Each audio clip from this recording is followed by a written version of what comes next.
Bonjour tout le monde. Alors aujourd'hui, je vais faire un état des lieux du secteur biotech. Je vais pas mal vous parler du secteur biotech américain puisque c'est là-bas où tout se passe. C'est, on va dire, que c'est le marché directeur. Quand le marché est bien orienté aux États-Unis, généralement, le secteur français suit ou finit par suivre et inversement. Quand aux États-Unis, la biotech n'est pas bien orientée, vous pouvez être sûr que derrière, le marché français n'est pas bien orienté. Pour ceux qui ne me connaissent pas, je fais de l'investissement value, je fais du trading, de l'intraday, swing trading, etc. Et je fais aussi de la biotech. J'ai acheté mes premières biotech en 2003-2004. Ça m'a tout de suite intéressé. Et à l'époque, il y avait quoi? Il y avait 3 ou 4 valeurs, pas plus. Et en 2007, la cote était vraiment très pauvre. J'ai fini par m'intéresser au secteur biotech, mais aux États-Unis. Et en 2007, j'achète ma première biotech américaine. Elle s'appelait Colei Pharma. Je l'achète suite à le titre venait de fortement chuter. Et puis surtout, je me dis tiens, la valorisation me paraît intéressante. Là, on capitalise plus que le niveau de trésorerie. Là, un pipeline qui a démontré vraiment des résultats cliniques, qui avait démontré une belle efficacité. Donc je me dis ça me paraît il y a des molécules qui sont efficaces. Donc j'achète cette biotech et puis coup de chance, chance du débutant, quelques mois plus tard, cette biotech se fait racheter par Pfizer avec une prime de 170%.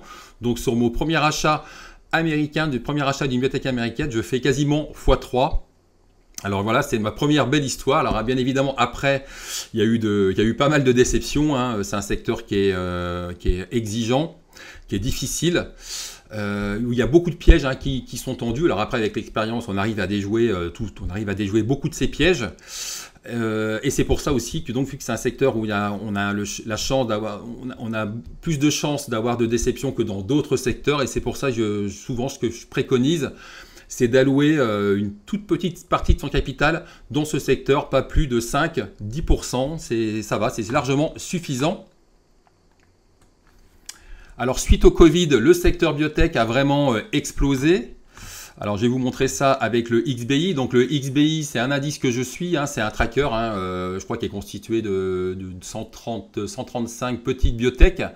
Et ça nous donne un peu la tendance du secteur. Et suite au Covid, donc les confinements, etc., donc on touche un plus bas à 60 et quelques euros en mars 2020. Et après tout le monde se met à rechercher un vaccin, se met à rechercher des médicaments. Beaucoup d'argent arrive sur le secteur. Et le secteur fait x3, donc une année 2000 biotech exceptionnelle. Et puis après, on va dire gueule de bois, puisque donc entre mars 2020, février 2021, le secteur fait x3. XBI passe de 68 à 70, il doit faire à peu près x2,5. Et puis gueule de bois, puisque après février 2021, alors on le sait pas encore, mais le secteur commence à entamer une baisse, une glissade qui va durer quasiment un an, puisque regardez, on est en mai 2022, donc une glissade, un crack, le secteur biotech donc vit un crack, a vécu un crack entre février 2021 et mai 2022 avec un drawdown, je crois, maximum de 65%. Et alors pourquoi je parle au passé? Alors c'est vrai que là, peut-être que le secteur va retomber. Mais en tous les cas, là je suis en vue hebdo, je crois, en semaine, vue hebdo. Mais en tous les cas, le drawdown max pour l'instant, il est de 65% avec un XBI qui a touché les 61-78 sur la semaine du 9 mai.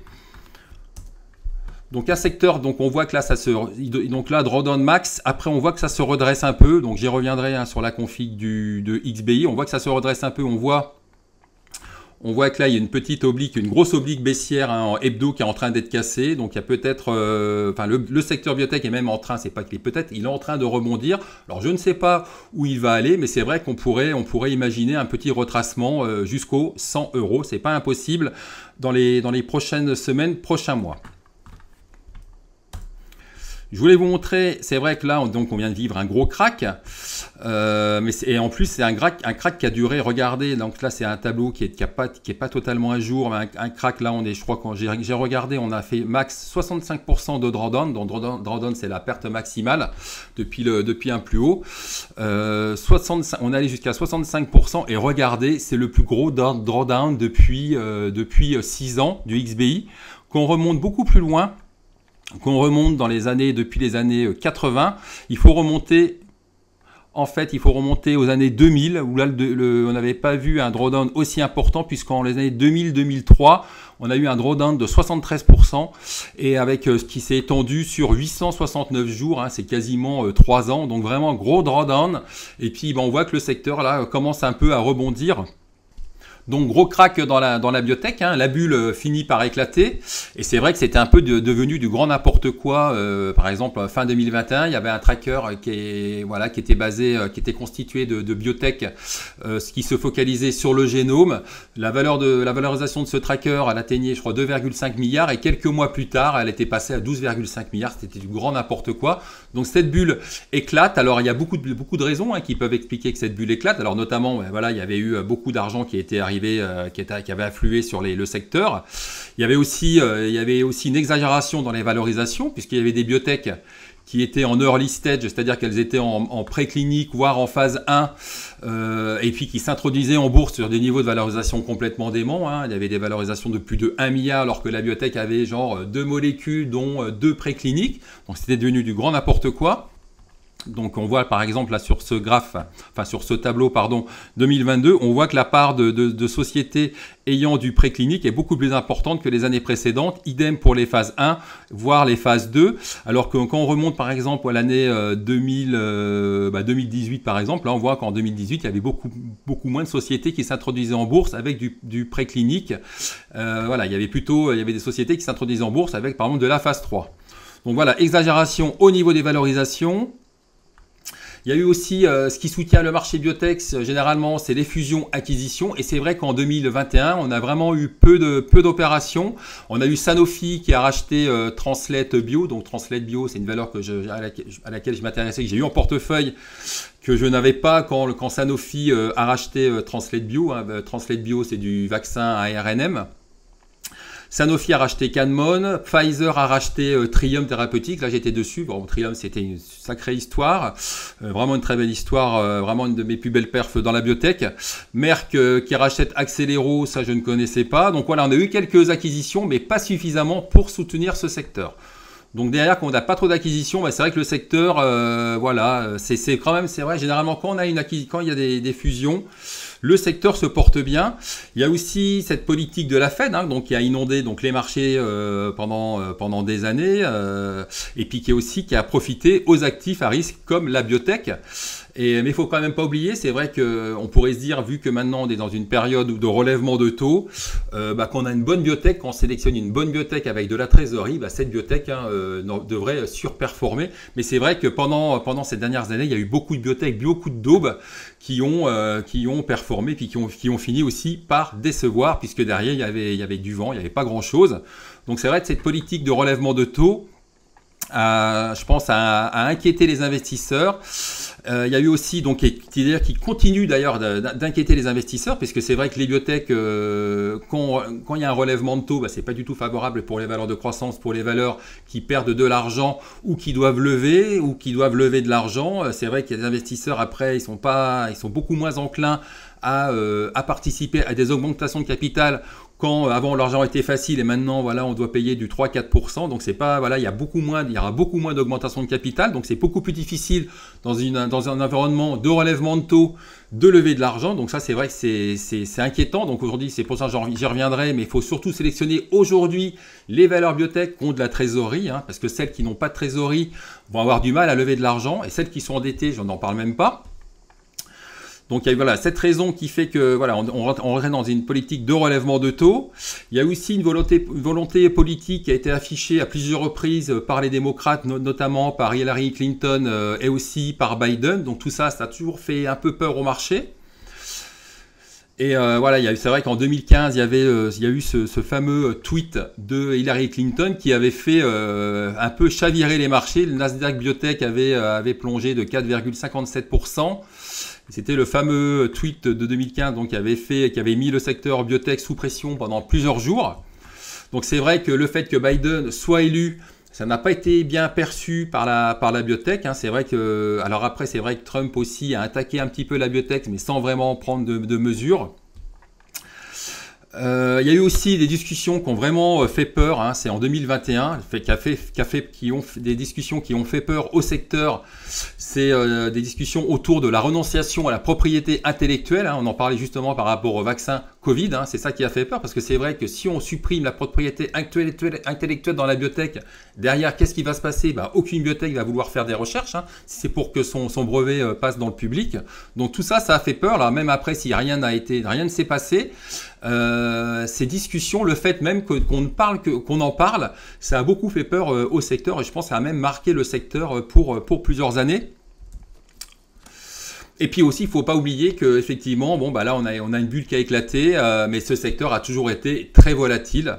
Donc voilà, donc un secteur difficile où il faut vraiment faire très attention. Donc une bulle qui éclate, et ça se traduit aussi par beaucoup de titres, hein, qui vont perdre 70-80% de leur valeur en l'espace de quelques mois. Un exemple avec Cardiff qui signe un deal, enfin donc Pfizer rentre dans le capital de Cardiff Oncology à un cours de 6,2 $. Hein, visiblement, les molécules de Cardiff paraissent intéressantes pour Pfizer, et en plus Pfizer, quand il rentre dans le capital d'une société ou qu'il signe un deal, généralement, souvent, qu'ils ont une idée derrière la tête, hein. On a pu le voir avec pas mal de biotech ces dernières années. Là, je crois que la dernière en date, dernier achat, c'était Triumph Therapeutics. Ils avaient signé un deal avec Triumph Therapeutics, et un an plus tard, ils rachètent Triumph Therapeutics. Donc là, quand on voit ça, on se dit, tiens, Cardiff devrait surperformer, devrait décoller. Le titre grimpe jusqu'aux 7 $, et puis après ça retombe, voilà, il y a des résultats cliniques qui sont conformes sans plus, et le titre continue de glisser. Donc sans vraiment mauvaise nouvelle, le titre glisse, il va glisser jusqu'au 1,13 $, hein, ce qui est hallucinant. Donc il perd 80% comme ça en ligne droite. Alors Cardiff, mais comme 95% des titres ont été emportés par cette tempête boursière sur la biotech, si vous dire si le crack a vraiment été violent. Donc Cardiff, donc ça c'est un bel exemple. Donc après, moi ce que j'ai fait, alors là dans cette période-là, alors moi j'avais bien performé 2020, 2021, début 2021, mi-2021. Après c'est vrai, il y avait des titres, là je me suis fait aussi scotcher sur certains titres. Sur Cardiff, j'avais pas de titre. Par contre, parce qu'en fait j'ai quasiment rien acheté à partir de l'espace de 6 mois, j'ai quasiment rien acheté, parce que de toute façon il y avait une telle tendance baissière que ça ne servait à rien de se mettre en face, hein, donc j'ai rien acheté. Et puis j'ai commencé, c'est un des premiers achats que j'ai effectué, Cardiff. Voilà, il y a plein de biotech qui sont devenues intéressantes maintenant, hein, avec cette tempête. Donc maintenant, parce qu'il va falloir faire un gros tri. Il y a peu de biotech qui ont encore rebondi, et Cardiff ça a été une des premières à rebondir. Et moi j'en ai pris à 1,95, et dans l'espace de quelques semaines plus tard, le titre là on est à 2,96, mais là aujourd'hui le titre est à plus de 3 $. Donc voilà, il y a pas mal de titres qui commencent à rebondir. Il y a eu aussi, alors et puis aussi, c'est vrai qu'à une époque, j'avais fait aussi une recherche début juin sur le niveau de trésorerie des biotech, et là j'ai complètement halluciné, puisque je crois que la cote américaine, il y a à peu près 700 biotech, et début juin il y avait plus de 300 biotech qui capitalisaient sous leur niveau de trésorerie. Donc là il va y avoir vraiment un gros travail à faire, d'aller voir, aller voir tout le pipeline de toutes ces biotech. Il y aura certainement des choses intéressantes à faire. Ça c'était début juin, parce que je pense qu'à la mi-mai, c'était là où on avait le plus gros drawdown sur le XBI. Je pense qu'on devait être à beaucoup plus, sachant que donc là je vous parle de plus de 300 biotech qui capitalisent sous leur niveau de trésorerie. Il y a quelques années, quand je faisais tourner mes screeners sur le niveau de trésorerie, on était plutôt autour des 30-40 biotech qui capitalisaient sous le niveau de trésorerie. Là on était à plus de 300 début juin, on devait être je pense à 350 à la mi-mai. Donc c'est vous dire encore l'impact, vraiment la violence de cette tempête sur la biotech. Alors, quelles sont les raisons qui pourraient expliquer le rebond du secteur biotech? Alors, la première raison, c'est des valorisations excessivement basses, hein. C'est probablement une des premières raisons. Je vous renvoie donc au nombre de valeurs, aux 300 et quelques sociétés qui capitalisaient sous leur niveau de trésorerie. Deuxième raison, c'est retour de flux entrants, hein, sur la biotech. On peut le voir là sur le tracker XBI. On voit que là, il y a une gros afflux de capitaux sur la semaine du 21, sur la journée du 21 juin, Une autre raison, c'est le retour des fusions-acquisitions hein, qui a réveillé le secteur. Hein. C'est vrai qu'en 2021, peu de fusions-acquisitions. 2022, on en a eu pas mal. Hein. On a la dernière en date, c'est celle de le rachat de Episim par Ipsen. Donc en plus, ils n'ont pas payé très cher, je trouve. La prime, certes, est de 53%, mais 247 millions Episim, c'est quand même pas très cher. Une des Radius Health qui s'est fait racheter aussi, prime de 12%. Une des sociétés qui était une de mes fortes convictions, F-Stars Therapeutics, s'est fait racheter par Invox Pharma au cours de 7,12 $. À noter que le cours de F-Star est 6,3 $, puisque c'est vrai qu'Invox est une biotech chinoise et le marché y voit un risque que visiblement que cette OPA capote, donc il y a une prime de risque qui est quand même importante, hein, donc le titre cote encore 6,3 $ et là l'OPA est de 7,12 $. Galapagos qui rachète Cellpoint, donc c'était une société non cotée. Turning Point racheté par Bristol Myers, ça je ne connaissais pas, une prime de 122%, etc., etc. Donc ça c'est depuis, le mois de mai. Regardez, en mai on en a eu 5, en juin 6. Donc c'est ça aussi qui a permis de réveiller le secteur. Et aussi justement, je vous parlais de F-Star Therapeutics, une de mes plus fortes convictions. C'est aussi vous dire la violence de ce secteur, donc la violence de cette baisse, hein, c'est-à-dire qu'en fait le titre avait fortement chuté. Alors je vais vous montrer le graphe, hein, ça sera plus parlant. Le titre chute fortement, pardon. Le titre, regardez, il chute jusqu'à 2 $, 2 et quelques dollars, 2 $. 2 $, et ça correspondait donc à une valorisation, ça correspondait à une valorisation de 45 millions, alors que la société, là c'est sur le plus bas, hein, 45 millions la capitalisation boursière de FSTX, alors que la trésorerie était de 68 millions, alors que la société, regardez, avait déjà 3 partenariats, dont un avec des milestones de plus de 1 milliard, complètement tellement ces valorisations. Donc voilà, j'ai profité de cette OPA sur F-Star Therapeutics. Donc voilà, en tout cas, ces fusions réveillent le secteur. Ce que je vous dirais par rapport à ça, donc c'est aussi probablement donc toutes ces fusions, toutes ces acquisitions qui réveillent le secteur, mais donc dans le contexte actuel, hein, ce qu'il faut privilégier, ce sont les biotech pleines de cash qui ne sont pas endettées et qui ont publié de très bons résultats cliniques. Donc maintenant, je vais vous parler de quelques biotech. Alors attention, j'insiste bien, ce ne sont pas des conseils d'achat, hein, c'est des valeurs que celle-là, je l'ai en portefeuille. Donc on va commencer par Onternol Therapeutics, dont c'est une petite biotech hein, qui capitalise autour des 50 millions de $, un niveau de trésorerie de plus de 80 millions de $, et en plus, donc elle capitalise sur son niveau de trésorerie. Alors c'est vrai que cette trésorerie va être amenée à diminuer parce que la société, je crois, elle brûle, elle a un cash burn de 8 millions par trimestre, donc cette trésorerie va diminuer chaque trimestre. Mais bon, elle reste quand même peu valorisée. Surtout qu'elle a en plus démontré des résultats, alors peu valorisés selon mes critères, hein, attention, ça ne veut pas dire que le titre, s'il est peu valorisé, que la biotech va forcément décoller. Dans tous les cas, voilà, j'ai des titres. Donc, et surtout, voilà, elle a un pipeline très intéressant, elle a déjà publié des résultats de phase 3 dans un type de lymphome, voilà, une molécule qui a montré une belle efficacité à plusieurs reprises, et malgré tout le titre se traîne encore. Alors voilà, peut-être que je vais me prendre une grosse gamelle dessus, et en plus la société cible les ROR1. Alors les ROR1, ça a été très à la mode, c'est une approche, ils ciblent certains récepteurs des ROR1, et il faut savoir que les ROR1, donc là pour le coup Onternol capitalise autour des 50 millions, 51,9 millions, et regardez, par le passé, il y a des sociétés qui se sont fait racheter, qui ciblaient aussi le ROR1, qui se sont fait racheter sur des niveaux de valorisation complètement déments, autour des 2,75 milliards, voire 1,5 milliard. Alors attention, je ne dis pas que Onternol va capitaliser 1 milliard, hein, qu'elle va faire x20. Mais en tous les cas, franchement, je pense que ça vaudrait le coup, je pense, pour une pharma d'investir ne serait-ce que 100-150 millions dans Onternol Therapeutics. Donc on verra. Le titre est à la traîne, hein, je vous montrerai le graphique après. Une autre biotech que je surveille de près, c'est Curis. Alors Curis qui a démontré des résultats cliniques très intéressants, une certaine efficacité vraiment dans des indications. Alors tout ça c'est de l'oncologie, hein, c'est des recherches sur le cancer.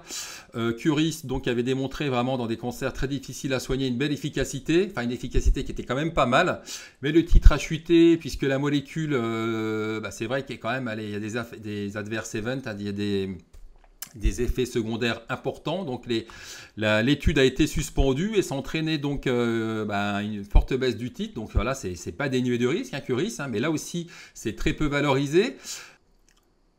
Donc il y a aussi la biotech Achille Therapeutics, qui est une biotech anglaise qui est cotée sur le Nasdaq, que je surveille de près parce qu'en fait ce qui m'intéresse c'est qu'elle a un strong cash balance, donc une forte situation de trésorerie de 237 millions de dollars. Et quand on regarde la capitalisation boursière de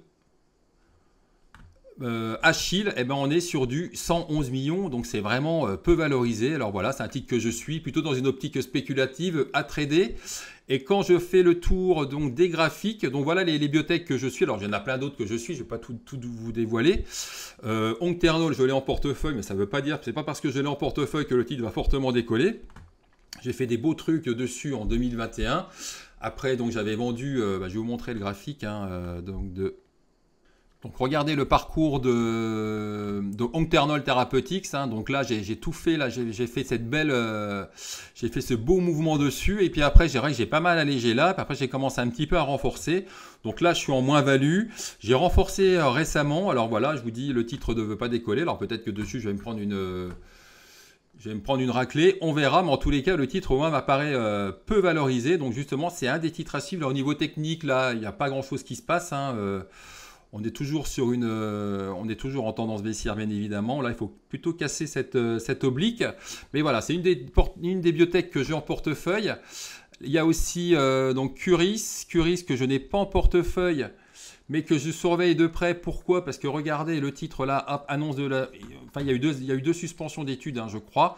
Et là, annonce d'une suspension de leur étude. Et derrière, regardez, le titre perd 33%.